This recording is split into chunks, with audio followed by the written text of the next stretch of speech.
What is Europe's problem? Well, we have several problems. One of them is this, that of the total of world population growth in this century, 95% will be in the emerging world. It won't be in Europe. Europe's population is actually falling.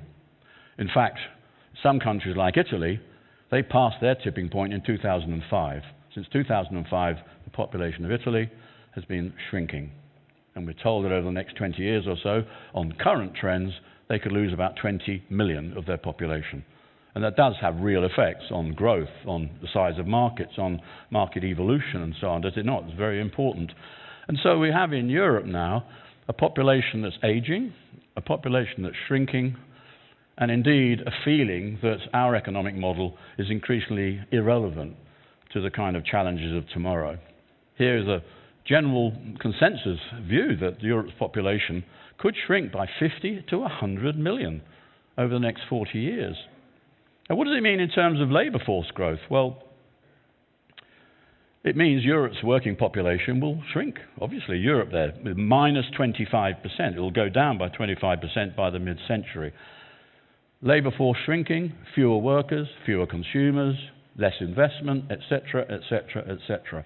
And so that is really the outlook for Europe. So what's being done? Well, the European Commission, and I have to park my prejudices there, if you like, about the ability of the European Commission to actually change the future, but they're doing the best they can. They have a three-point plan. It's called Europe in the 2020s, or Europe 2020 Strategy. Three-point plan to create growth that's both smart and sustainable, as well as inclusive. That's a Europe 2020 Strategy. An economy based on knowledge and innovation, resource efficiency. Why? What are they trying to do?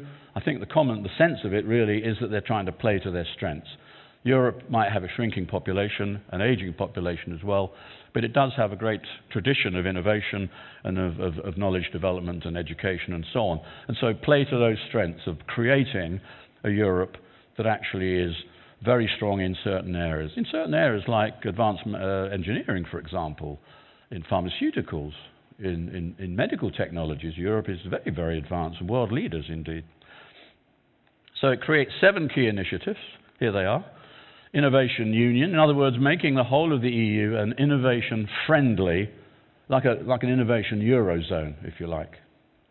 Similar to that, Youth on the Move. The biggest challenge for places like Europe is youth unemployment. It's a serious problem. I'll just remind you of the figures. In the US today, who are still also in a kind of recovery situation, youth unemployment is around 16%. In Spain today, it's 56%. Now, the future is about the next generation.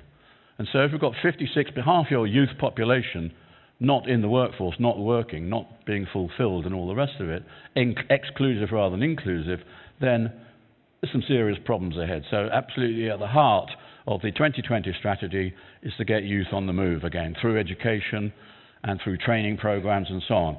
It's going to be difficult, but wish it the best of luck. I won't go through all these like a school teacher, but the digital agenda is also very, very ambitious. They want to create, as I say, a sort of Eurozone for data. One of them is a Europe-wide cloud, which we don't have at the moment. So there'll be an EU cloud, and that could be the beginning, if you like, of a much more ambitious approach to information technology. It's still very, very localized, very national level and regional level rather than anything else. And just to remind ourselves, though, that Europe's story isn't, I put Turkey to one side because Turkey is not at the moment an EU member, but Poland is. And when you look at the figures in Poland, again, they have slightly younger populations, a lot of these countries, and a little bit more energy, if you like. So you see here, the growth projections there, according to the IMF, are quite promising.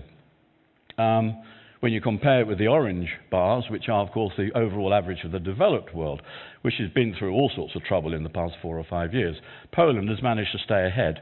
So really we're getting to a situation now where in countries in Europe, like Turkey and Poland, you can actually start talking about the new tigers, the new European tigers, just as we talked about the tigers of Asia in the past, the likes of Thailand and Singapore and whatever. They have youthful populations, low debt levels, expanding middle classes, which are the driving forces of growth, and development in years to come. So we'll see how that comes out. It is a scenario, of course, so